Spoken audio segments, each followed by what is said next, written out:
Assalamu alaikum wa rahmatullahi wa barakatuh, and welcome back to the second session of questions and answers. And whilst you disappeared, I didn't disappear, but I disappeared from your screens.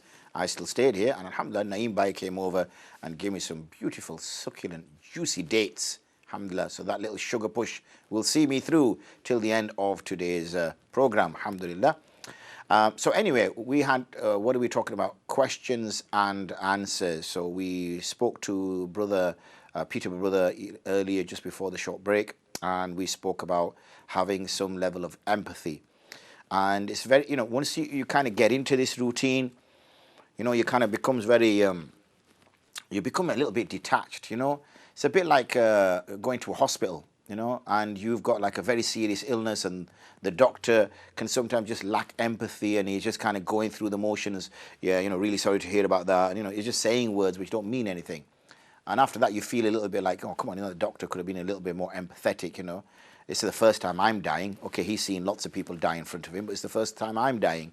So for me, it's a big thing. It might not be for him because it's, patient 912 that I've been, given a diagnosis with cancer or something that he's had to deal with. But, for me, it's the first time. So having that level of empathy, having that level of engagement, as I was saying when we were off air, it could be that sister, or any sister for that matter, or any chap for that matter, that might be the first person that they've talked to in a week maybe, Some of us are fortunate, alhamdulillah. We have wives, husbands, we have children, we have a family, I know we mourn a little bit about family. Sometimes we mourn, oh God, I wish I had my own time, Husband's on my case, wife's on my case, kids are on my case. But, day one when you go home and nobody's there, yeah, you might chill out, put your feet up, eat some popcorn or whatever you do. Day two, I'm telling you, you'll start to miss that noise. You start to miss the kids. You start to eventually even miss the husband. Yeah, believe it, sister, it'll happen. And, the husband might even miss his wife. By day 5, day 6, as much fun as you've had is done. What else are you going to do? Now you miss the family. Because you get in, as soon as you get in, assalamu alaikum, wa alaikum salam, something's gone on in the house whilst you've been out, so the missus will start giving you a download. You give your download from what you've, experienced outside. Then one kid comes in, you have a little chit-chat there. Another kid comes in, chit-chat there. Another kid comes in, chit-chat there. You sit down, you start to eat something, a little bit of banter, a little bit of joke, whatever. It's nice. It's what we do. So if there's people who unfortunately don't have that things we take for granted, then, they do need that support. And as a community, if we have people like that on our street, then really we should reach out to them. We should really reach out to them. And, we're all guilty of it. Because, I know, for example, that I have like an auntie, and she's been living alone for a long time. She does have relatives who do support her. But, because of my lifestyle, I struggle to support her. And up until now, because of my wife's lifestyle, she has struggled to support her.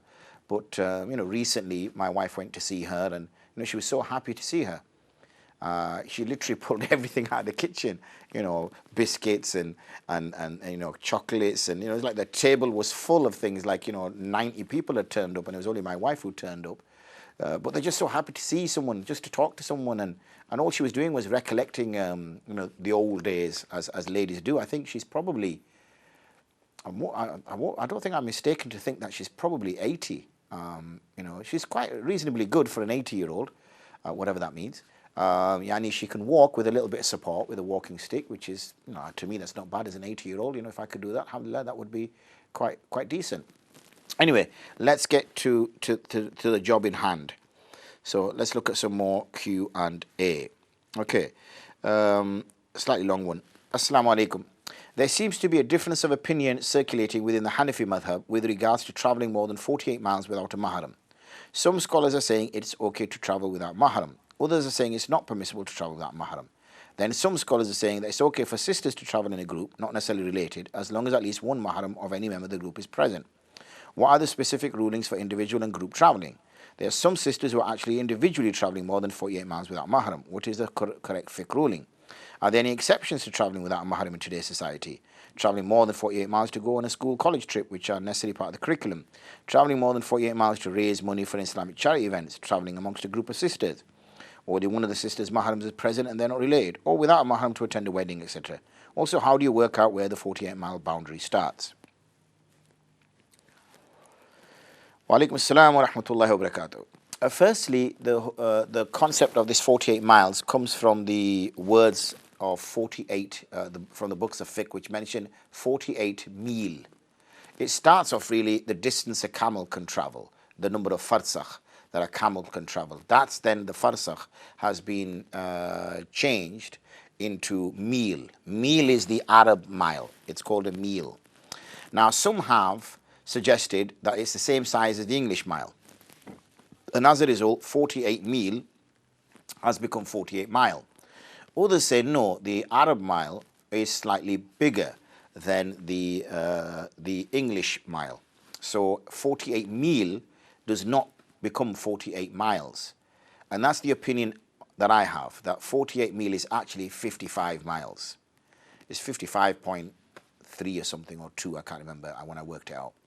So if it's 55 miles, that means that a woman can travel without mahram, according to the Hanafi madhab, for 55 miles. How do we decide 55 miles? 55 miles is decided from the point you leave your house, okay?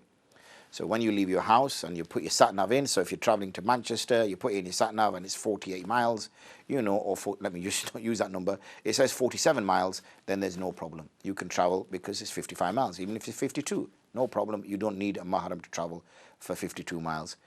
To get to, say, a part of Manchester. I'm not saying all of Manchester is covered by that. Manchester is quite a big place. But say you went to a particular place in Manchester, 52 miles, there's not an issue. When it comes to beyond 55 mile, then the person needs a mahram with them. That is the Hanafi madhab. Khalas. Nothing else. Where you start to get these other views, these are not opinions within the Hanafi madhab.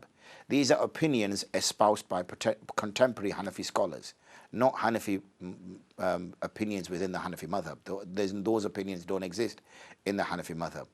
Now, because obviously women travel considerably more than they used to do back in the day, okay? So therefore, what the present contemporary ulama are trying to do is to navigate this change in the way the woman lives in society now, and at the same time try to fit within some kind of fiqh framework. So what they've decided is that, okay, if, you know, she is traveling, say, with a group of women, then, and there's one mahram with them, then that one mahram is looking after that, you know, woman, and therefore, you know, it should be okay. You know, now there's a view that this comes from the Shafi's madhab. I don't recall that particular position being given as a muftabihi. So therefore, to give that, it's a little bit disingenuous. And therefore, it doesn't exist. Okay, so now when it comes to, well, you know, what about the curriculum, whatever? Well, that's the unfortunate thing, is that's what the fiqh says. Now, if the fiqh says that, then the fiqh says that. Khalas. Doesn't matter what the reason is, whether it's a charity event, whether you're going on tabligh, or whatever the reason is, a wedding, whatever, you can't justify it. Because the hadith speaks of the woman traveling without a mahram. Doesn't even go into what the rationale is for traveling.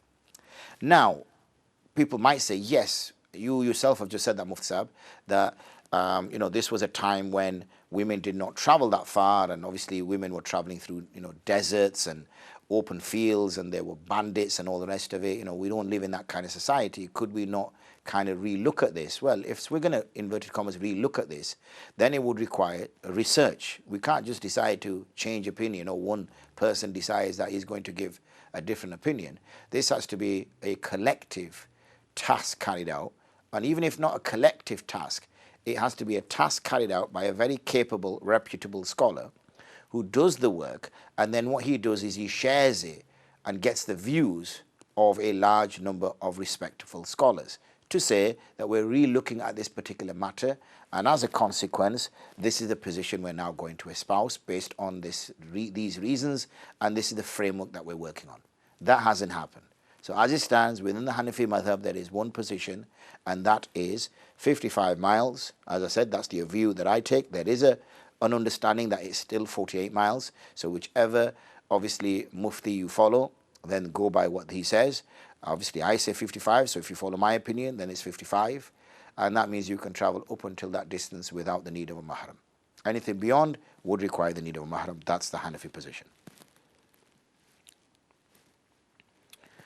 Assalamu alaikum. I wanted to ask about facial cream which has the ingredients in it. I'm not sure about raw grain alcohol. A naturally fermented plant-based sugar that helps preserve our ingredients and helps our products stay gluten-free.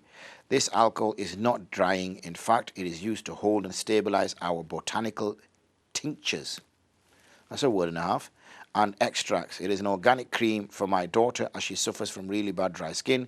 If you could explain it, can or can't be used.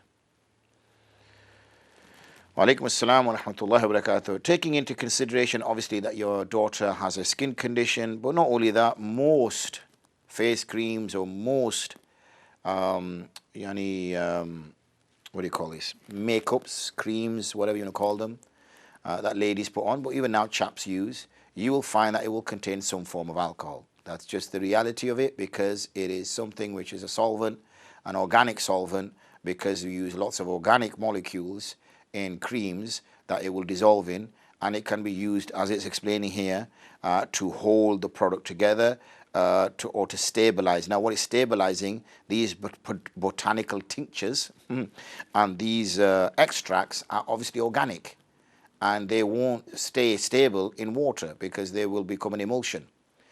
They don't want to make an emulsion. They want it to dissolve in it so that it can retain it, and therefore that can only be possible in an alcohol.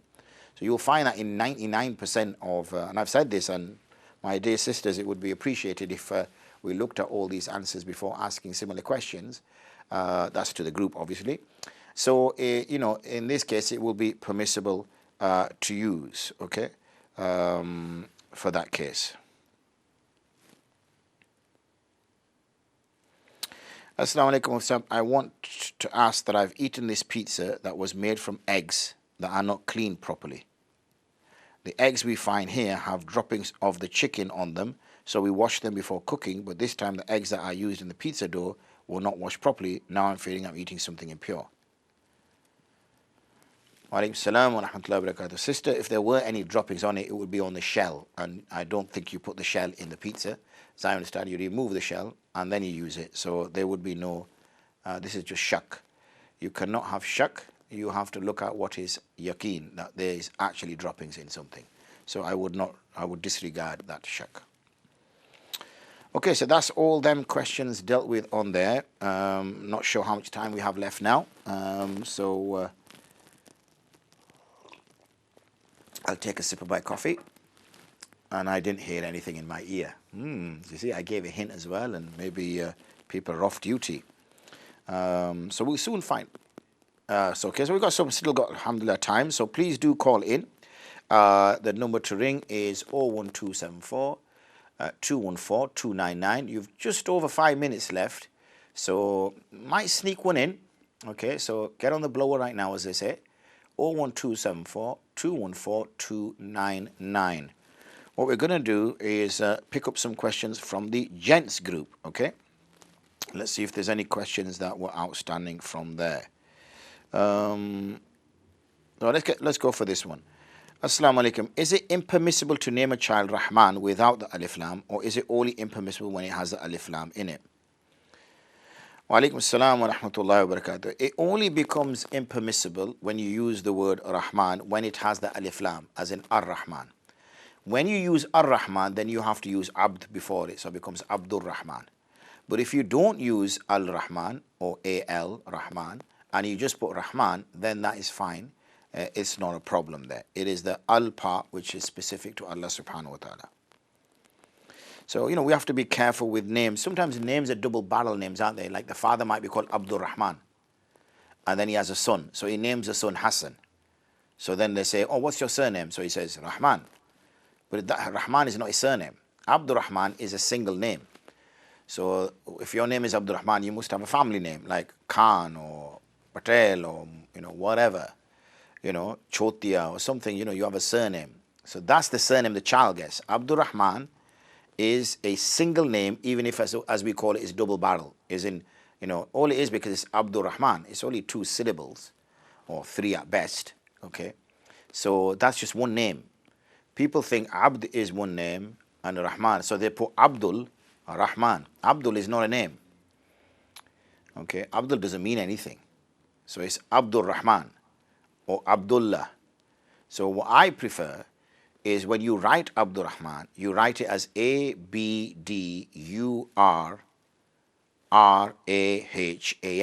as one word, Abdul Rahman. And when you write Abdullah, you put Abdullah, Abdullah, not Abd Allah or something like that. And when it's Abdul Muhaymin, then write it as one long word. Yes, it's a long name, but put it as a long name. So Abdul Muhaymin, Muhaymin. But when you put it Abdul Muhaymin or Abd al Muhaymin, then this is where problems arise.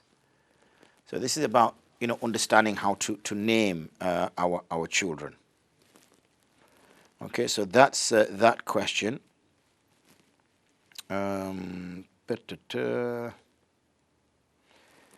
So, Assalamu alaikum. Is it mandatory to use water after urination along with tissue? If anyone uses only tissue after urination, will it be valid? So, wa alaikum assalam wa rahmatullahi wa barakatuh. I have a long series, my dear brothers, on the issue of Tahara on our YouTube channel, the Olive Foundation. So please search it. There's lots of videos on there. I don't know how many, but I'm sure there's a couple of hundred. So it deals with a lot of questions that you already have. The whole purpose of using either an absorbent or water is to remove the najasa. Now, when it's feces, we know to remove the najasa just with the tissue is not usually possible, because it's dry, tissue is dry, it will only remove as much filth as it can, and the rest will remain around the posterior area where it exited from. Hence, it is wajib or binding to use water. Because when you use water, and a reasonable amount of water, you'll find then that the area becomes pure. With the case of urine, then urine, is coming from a specific spot, and if there's any, and it won't normally, you will not get urine outside the orifice from where it exits. It's very specific just from the orifice. Whereas when a person goes to the toilet for number 2, the feces will go and spread outside the exit hole. Whereas for urine, it's pretty straight out. There's no kind of messing around, so to speak. So tissue would suffice. And in the absence of a tissue, water would suffice. All you're doing really is just ensuring that no urine accidentally made its way on the exit hole, on the outside, not on the inside. On the inside, it doesn't come under the hukum of najasa. It is the outside that comes over the or comes under the hukum of najasa. So that's that one. Here's another one. Assalamu alaikum wa rahmatullahi wa barakatuh. I took a student loan out with the Student Finance England, 36,000 in total. Now I owe 45,000 because of interest. I'm paying out my wage automatically each month, around 50 to 75 pounds a month. I am in two minds if I should continue with the monthly payments or find some arrangements where I pay all off now. Difficulty with the second option is I'm not in a financial position to borrow much as I'm looking to get a house. Question is the interest mixed in the full amount, so every time I pay I am sinful, or does the interest only begin once I've paid off the initial amount of 36,000? If the second option is true, then it gives me some time to save up and find the money myself with the intention of paying all off at once in the future. Should I pay it off now, or can I wait? Wa alaikum assalam wa rahmatullahi wa barakatuh. Any debt which is usurious, any debt which is ribawi, any debt which is obviously making money in this case, of the sense that it is has made money, that in exchange for some money there's more money, that is considered sinful, and therefore you should try all means possible to remove this loan from yourself, whatever it takes.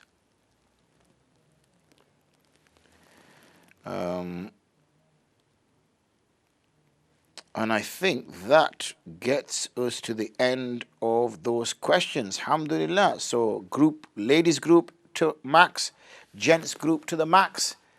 Dealt with a couple of queries, or one query in particular, over the phone. Alhamdulillah. It's been a good day's job, good day work. Alhamdulillah. And we're on 1 minute. So perfect.